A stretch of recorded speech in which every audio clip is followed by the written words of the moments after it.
What's up, guys? Welcome back for episode number 24 of this 32 in 32 series where I preview every team's 2025 offseason going from the bottom all the way to the top. Last episode I did was on the Tampa Bay Lightning, and today's episode is on a team that had another disappointing early exit in the first round, the LA Kings. So the Kings in the early 2010s were very successful. They went to many deep playoff runs. They won 2 Stanley Cups with a pretty strong core of Drew Doughty, Anze Kopitar, Dustin Brown, Jeff Carter, Jonathan Quick, etc.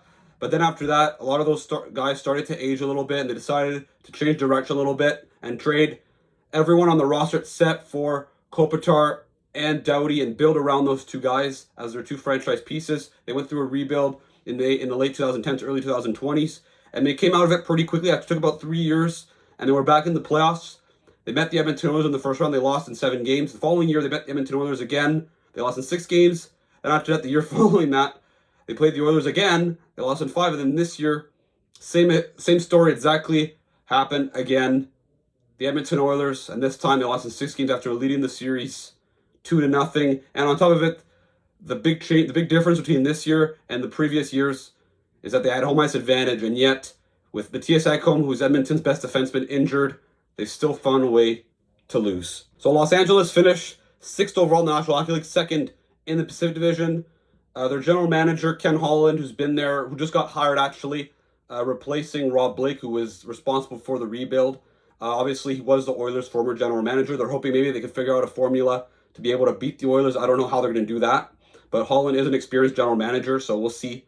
Jim Hillard, their head coach, has been there for the last 2 years. Ever since they fired Tom McLennan, I think he's on a hot seat. The LA Kings aren't able to once again get past the first round, so we'll see. Their record, 48, 25, and 9, 105 points, I believe was their best regular season output they've put out in their history, if I'm not mistaken. Goals for per game, middle of the pack, 3.04 goals for. However, their goals against per game, not surprising, 2nd overall in the National Hockey League. However, they didn't have Drew Doughty for most of the year, which actually makes it quite impressive. Their power play was near the bottom, 27th overall. Their penalty kill, 8th, 81.4, and their expected goals percentage at 5-on-5, 2nd overall, 55.22. Their top 5 scorers this season, Adrian Kempe in 81 games, 25 goals, 73 points. After that, Anze Kopitar at age 37, 81 games played, 67 points. Kevin Fiala scored 35 goals, only 25 assists for 60 points. Quite surprising. Kevin Fiala is normally a pretty productive playmaker. This year, I guess the assists just weren't there. Quinton Byfield, they were expecting a big step. Not really a big step taken. 81 games played, 23 goals, 54 points. And Warren Fogle, who they got from Edmonton last summer, scored 24 goals, 46 points in 82 games. In net, Darcy Kemper, an amazing season at his age. 922 save percentage, 2.02 goals against average, 5 strikeouts, a Vezina finalist, so an excellent season for him. Unfortunately, didn't perform super great against Edmonton in the playoffs. However, on the flip side, David Riddick, as their backup, played 34 games and 887 save percentage, 2.84 goals against average. So for a team that's that good defensively, to have a goaltender put up an 887 save percentage is pretty bad. So I think they're probably going to want to look at getting a bit of an upgrade there on Dave Riddick, because even though, as his name says, Big Save Dave, well, it didn't come up very big this year. Now, when you look at the Kings' projected lineup for the 25-26 season before their offseason moves, Alex Turcotte, Anze Kopitar, Adrian Kempe, Kevin Fiala, Quinton Byfield, Alex Laferrière was very good this year, Warren Fogle, Philippe Danault, Trevor Moore, Malat, Hellenius, Thomas. After on defense, Mikey Anderson, Drew Doughty, Joel Edmondson, Brent Clark, Moverare, and Spence. And then in net, Kemper and Carter George, who's a 19-year-old who they drafted last year. Obviously, I don't expect him to be on the team next year, so they're obviously going to get another goaltender. And when you look at the projected cap space, they have a bit over $21 million to spend. So if the Kings, which I think they are going to look to go aggressive and try to improve this team, at least they're going to have some flexibility to do so. However, in the meantime, they do have a few guys that are expiring that, play a key role in the team. Andrei Kuzmenko, they got the deadline, was very productive for them. I think they're going to want to probably resign. I don't think it'll cost that much. He's been pretty inconsistent since he's entered the league like 3 years ago, signed a contract from the KHL. Very productive his first year at Vancouver, second year struggled. After that, they traded to Calgary, did very well. And then this year did nothing in Calgary. Went to Philadelphia. After that, he got flipped to the Kings. He was very good to end the season. So you can't expect to get much more than a 1 or 2 year deal, like a roughly $2 million. Tanner Jeannot, Trevor Lewis, 2 bottom sixers, Ward. Then Vladislav Gavrikov, at 29 years old, obviously played a really key role this year when Drew Doughty was out. He's a guy that they're probably going to want to re-sign because he's one of their better defensive defensemen, and Dave Riddick, who they're probably going to want to replace. And their only RFA, Alex Laferrière, who had a pretty productive season. He's probably a guy they're going to keep as a future good middle six scorer. Unfortunately for the Kings, even though they haven't been going on deep runs, their prospect pool, which was one of the most hyped up ones in the National Hockey League 3, 4, 5 years ago, isn't that great anymore. When you look here, Liam Greenshoe, they picked 26th overall in 2024, could become a good NHLer. Carter George and Slakinski, two promising young goalie prospects, Zemer and Pinelli.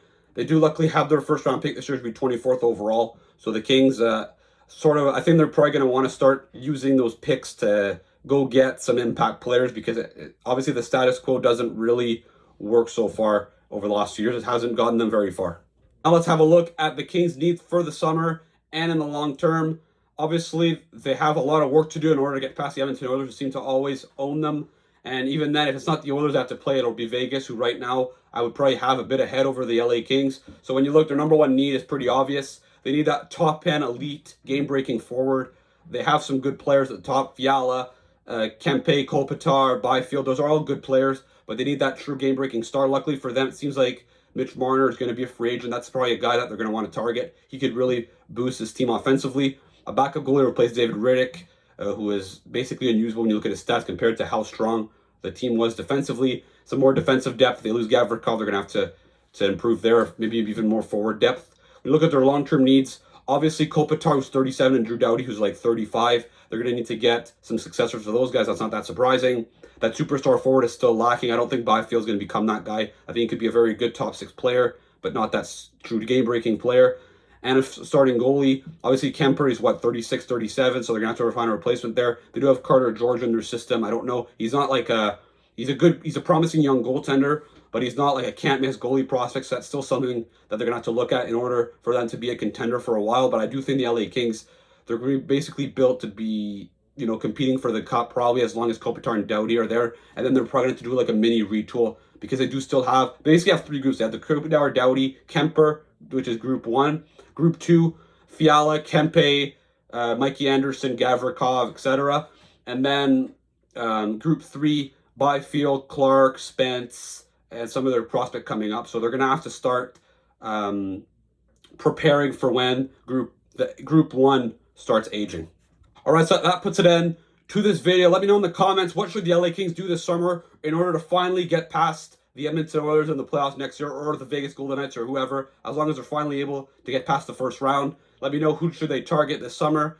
Don't forget to check out my previous videos in this 32 in 32 series and the ones coming out in the coming days. Don't forget to like and subscribe, and I'll see you again for another video.